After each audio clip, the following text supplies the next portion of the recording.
Halo semuanya, selamat datang di segmen analisa. Sekarang kita akan bahas adalah mengenai update perkembangan dari kasus pembunuhan Ibu Tuti dan juga Amel di Subang, Jawa Barat. Lokasiku saat ini lagi berada di Pulau Sabang atau Pulau Weh di Aceh. Depanku ini adalah lautan, teman-teman. Oke, sekarang kita akan bahas, ini adalah beberapa teman-teman yang sudah mengirimkan lewat Instagramku. Ada beberapa capturean, ini adalah jawaban terbaru dari Humas Polda Jawa Barat. Ada Devi Prayogo yang bilang begini ya, ini ada captureannya dengan video yang pernah aku buat mengenai jejak noda merah asing di mobil Alphard, apakah milik anggota polisi Subang. Itu adalah inti dari video tersebut, karena memang judul ini adalah dugaan dan juga pikiran dari sejumlah masyarakat yang mengawal kasus ini. Apalagi juga salah satu saksi mengatakan bahwa ada banpol, ada 2 banpol yang dalam tanda kutip kita menduga menjebak saksi tersebut. Jadi kita berpikir apakah ini hubungannya dengan oknum tersebut. Nah, dari sini dikatakan bahwa dari Polda Jabar menjawab pertanyaan ini dari Devi Prayogo ya. Kami dari Direktorat Reserse Kriminal Umum Polda Jabar dalam penanganan kasus pembunuhan ibu dan anak di wilayah Kabupaten Subang telah melaksanakan uji lab 4 sebanyak 49 DNA untuk dicocokkan dengan 2 profil DNA di TKP. Namun hasil uji Puslap Polri masih non-identik. Sebenarnya ini sudah bisa dipatahkan, teman-teman. Keterangan dari Dr. Hastri yang mengatakan kita bisa melihat dari sejumlah tayangan, misal dari channel Deddy Kobuster juga pada saat diwawancara di sana, kan bisa dicek dengan, ya kalian tahulah, pohon DNA dari garis keturunan ibu. Itu sudah aku bahas di video sebelumnya. Nah, berikutnya juga ada beberapa keterangan. Aku coba lihat dulu ya teman-teman. Ini dari keterangannya Humas Polda Jawa Barat. Nah, pertama begini. Kita juga sangat berharap agar kasus ini cepat terungkap dan korban mendapatkan rasa keadilan. Namun kita juga dituntut harus profesional dan objektif sehingga kita harus bekerja dengan mengikuti rambu-rambu dan sesuai aturan yang ada. Sudah berbagai langkah teknis telah dilakukan untuk mengungkap perkaranya. Namun tidak bisa serta-merta kita menetapkan tersangka dengan alat bukti yang tidak akuntabel. Kita membuka ruang bagi siapapun yang bisa membantu dan memberikan dukungan untuk pengungkapan. Namun tentunya harus sesuai aturan yang ada dan bisa dipertanggungjawabkan. Terima kasih kepada masyarakat yang sudah memberikan perhatian dalam pengungkapan perkara tersebut. Ini menjadi spirit dan motivasi kami untuk tetap bergerak dan tidak akan berhenti dalam upaya mengungkap dan menyelesaikan perkara ini. Melibatkan beberapa hal, ada keswa, kesehatan jiwa, sketsa wajah, psikologi, DNA, dan Dokpol Satwa. Memeriksa 10 TKP, agenda selanjutnya akan melakukan pendalaman terhadap beberapa saksi, barang bukti, dan juga beberapa TKP. Kita semua berharap agar semua ini segera terungkap. Menurut aku yang disampaikan Humas Polda Jabar ini hanyalah hal yang serba dicari-cari alasannya. Coba kita breakdown satu persatu. Katanya harus dituntut profesional dan objektif. Dalam dunia hukum, please correct me if I'm wrong, hanya dibutuhkan 2 alat bukti untuk menentukan satu orang menjadi tersangka. Tapi dikatakan juga, kita tidak bisa serta-merta menetapkan tersangka dengan alat bukti yang tidak akuntabel. Alat bukti kan ada 5 ya dalam dunia hukum. Keterangan saksi, keterangan ahli, keterangan terdakwa, petunjuk, dan juga surat.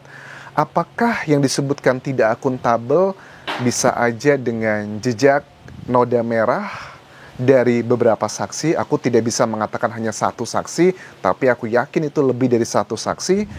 Apakah keterangan dari dokter otopsi? Ada 2 yang melakukan dokter otopsi. Data-datanya sudah banyak sekali, coba kita akan coba lebih mendalamkan, lebih detail teman-teman. Apakah ini akuntabel atau tidak? Misalnya, sumber istimewaku mengatakan bahwa juga ditemukan misalnya ada beberapa kronologi yang tidak masuk akal. Ada salah satu saksi yang sudah begitu dengan lantang menceritakan kronologi dari awal sampai akhir. Itu masih di awal-awal kejadian, tetapi tiba-tiba dia menganulir bahwa itu adalah kebohongan dia. Tetapi pada akhirnya setelah beberapa bulan kasusnya ditangani, ternyata ada banyak persamaan dan kecocokan dari alibi ataupun juga BAP, berita acara pemeriksaan yang disampaikan saksi tersebut yang tidak mau ditandatangani atau dianulir. Apakah itu hanya sekedar kebetulan semata? Terus juga, apakah mengenai rekeningnya Amel? Ada dana, yakin banget ratusan juta rupiah yang alirannya itu tidak dilakukan penyidikan lebih dalam. Apakah itu tidak juga menjadi data akuntabel? Kemudian juga mengenai DNA, Dr. Hastri juga cukup kesal. Aku lihat dengan ini, apakah dengan pohon DNA tersebut, ya secara singkatnya adalah kalau memang tidak ditemukan yang identik, tidak ada dua kan DNA yang mencurigakan di sana tapi tidak cocok dengan saksi yang sudah diperiksa DNA tersebut, kan bisa dicek dengan pohon DNA. Artinya gini, siapakah yang mendekati dengan kekerabatan DNA tersebut? Bisa aja, kan ada beberapa ya dari ibu ya, dari ya bisa aja dari keluarganya Ibu Mimin, keluarganya Ibu Tuti, karena memang saksi-saksi tersebut yang membuat masyarakat sebagian ada yang curiga. Mungkin bukan mereka pelakunya, tapi juga polisi, penyidik harus tahu sekali bahwa kasus ini kan paling tidak ada 4 kategori. Orang yang melakukannya, orang yang menyuruh atau dalangnya, orang yang membantu, orang yang mengetahui. Eksekutornya mungkin aja bukanlah orang-orang yang dugaannya dalam lingkungan dekatnya, bisa aja orang lain. Kan itu bisa menjadi salah satu petunjuk, bisa aja bahwa dua DNA asing itu ternyata lebih dekat dengan salah satu mungkin keluarga Ibu Tuti misalnya. Oh ini kok dekat sekali, ada kemiripannya, apakah jangan-jangan dia masih berhubungan mungkin keponakan atau sepupu dan sebagainya, ataupun juga dari Ibu Mimin begitu. Karena kan tidak bisa dipungkiri, kenapa aku sebutkan nama-nama tadi, karena di masyarakat awal-awal kasus ini muncul sampai sekarang itu masih bergejolak bahwa ini ada hubungan dengan masalah pribadi, ada hubungan dengan asmara dan sebagainya. Untuk menjawab kecurigaan masyarakat ini, kenapa itu tidak dilakukan? Di sini penjelasan dari Humas Polda Jabar kesannya adalah konsisten bekerja terus selama hampir 2 tahun terakhir ini. Kasusnya terjadi di 18 Agustus 2021. Sekarang sudah di bulan Juni ya, nyaris 2 tahun teman-teman. Aku nggak yakin kalau beneran dikerjakan untuk yang proses pohon DNA tersebut itu udah selesai jauh hari teman-teman. Aku nggak yakin ya dari penyidik dari Polda Jabar benar-benar serius mengerjakan ini semua. Mau 2 tahun, mau 10 tahun atau bahkan 100 tahun, ini kasus tidak akan kelar kalau tidak dianalisa dan tidak dikerjakan. Kalau hanya dibiarkan begitu aja. Oke. Di sini juga dikatakan, katanya melibatkan beberapa ahli. Oke, kita ini termasuk dalam salah satu alat bukti ya, keterangan ahli ya. Kesehatan jiwa. Kenapa kesehatan jiwa itu penting? Karena kita juga sudah bisa menilai sih, ada beberapa saksi ya yang dilakukan tes kesehatan jiwa. Oke, kalian bisa mulai berpikir kenapa dibutuhkan kesehatan jiwa? Apakah kesehatan jiwa itu bukan berarti yang harus dia dirawat di rumah sakit jiwa ya? Ada berbagai macam lah. Ada berbagai macam ciri-ciri orang-orang yang mungkin bisa aja psikopat atau hal-hal yang lain ya teman-teman. Terus juga sketsa wajah. Sketsa wajah kita sudah dapatkan. Ini adalah di bagian akhir perkembangan kasus Subang. Tampak belakang dan juga samping. Oke. Psikologi. Tes psikologi juga sudah kita tahu. Sejumlah saksi juga dilakukan tes psikolog. Bahkan juga ada tes kebohongan. DNA. Dokpol Satwa. Ada 10 TKP. Dari 10 TKP aja kita ketahui kan ya. Misalnya, ada jejak-jejak yang sangat mencurigakan. Misalnya apa? Aku coba ingatkan lagi teman-teman ya. Salah satu saksi katanya memiliki kulit yang sensitif di kakinya. Kemudian di cross check dari berbagai sumber, kita lihat di keterangan media. Ini agak gelap ya, cahayanya sudahan ya, tapi nggak apa-apa lah ya. Dikatakan bahwa dia terjatuh gara-gara di tanggal 18 atau 19 Agustus tersebut, 1 hari kurang lebih setelah kejadian, dia diminta oleh Banpol untuk membersihkan kamar mandi dan dia terjatuh di situ. Apakah itu sebuah kebetulan saja? Lukanya gimana? Gimana cara ini bisa menjadi satu alat bukti? Ya, aku tidak mau menyebutkan namanya, tapi ini adalah membuat kita berpikir. Kalau memang luka di kaki itu adalah tipikal karena jatuh, kena kamar mandi, kena macam-macam, itu kan berbeda dengan luka akibat perlawanan manusia. Kayak luka di kaki kita ya, knalpot itu beda, kena pisau itu beda, kebakar itu beda. Itu ada tipikalnya juga.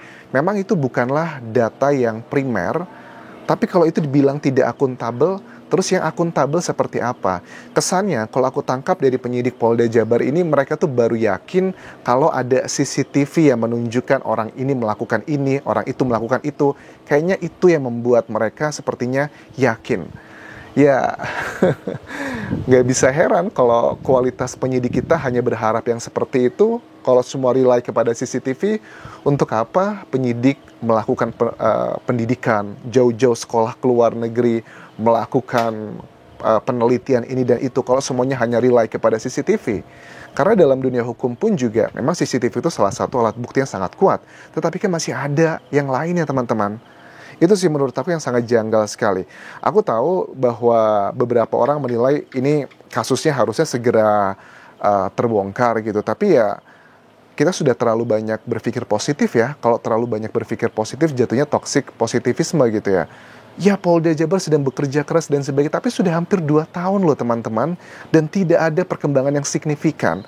Kalau seandainya kasusnya ini adalah korbannya sulit ditemukan, tidak ada alat bukti yang benar-benar kita nggak bisa ngelihat, menganalisa apa yang terjadi, kita bisa maklumi lah ya. Tapi kan jelas-jelas gitu, ada berbagai macam perdebatan di sosial media, bahkan sejumlah saksi pun di awal-awal kasus ini muncul di berbagai macam media ataupun juga YouTube, yang sebegitu banyak kecurigaan masyarakat dan banyak sekali petunjuk-petunjuk, tetapi kenapa tidak dianggap sebagai apa katanya ini, tidak akuntabel, alat bukti yang tidak akuntabel.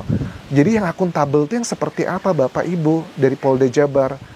Bagi aku sangat janggal sekali, ada 2 nyawa manusia yang dihabisi begitu saja, sangat kejam. Aku sangat yakin sekali kasus ini adalah motifnya kombinasi, ada uang, ada sakit hati.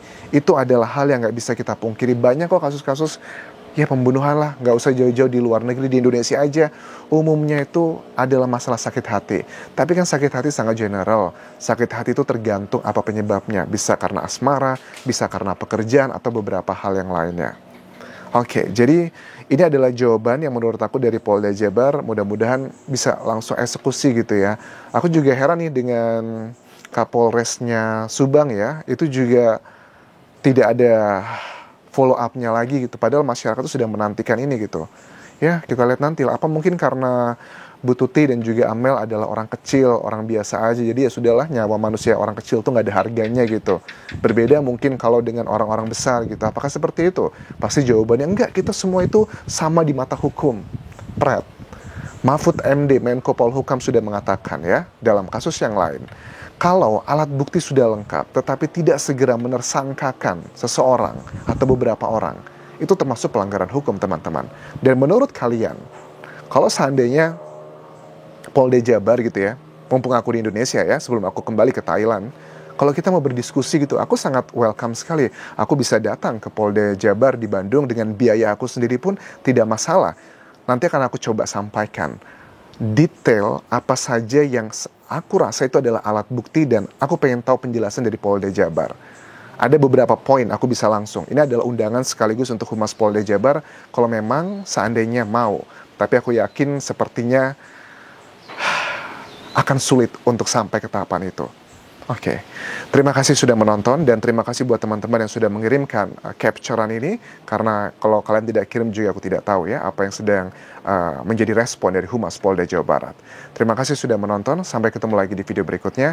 Tinggalkan like dan juga komen, subscribe channel YouTube ini, follow Instagram dan Facebook pageku Dian Jasa Asmara. Sampai jumpa.